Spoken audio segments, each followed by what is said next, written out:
আচলতে প্ৰত্যেকজন ব্যক্তিয়ে যদি জীৱনটো ভাল যাওক সেইটোৱে মোৰ সদায় কামনা। আপোনালোকে যেতিয়া ৰাতিপুৱা সোনকালে উঠিলে প্ৰথমতে আপুনি বিছনাত বহি লওক। বিছনাত বহি লোৱাৰ পিছত আপোনালোকে চেক কৰিব যে আপুনি কোনটো নাকেৰে বেছি উশাহ ল'ব পাৰিছে, ৰাইটে পাৰিছে নে লেফ্টে পাৰিছে।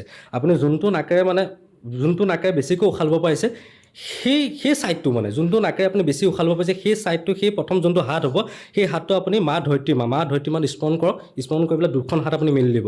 দুখন হাত মেলাৰ পিছত একদম হাতৰ প্ৰথমত চাব এইখিনিতে লক্ষ্মী থাকে, তাৰপিছত সৰস্বতী থাকে, তাৰপিছত আপোনাৰ ব্ৰহ্মা বিষ্ণু মহেশ ত্ৰিদেৱ থাকে। গতিকে তেওঁক দৰ্শন কৰিব। তেওঁক দৰ্শন কৰি আপুনি অলপ স্মৰণ কৰিব যে পৃথিৱীত মোক জন্ম দিয়াৰ কাৰণে ধন্যবাদ।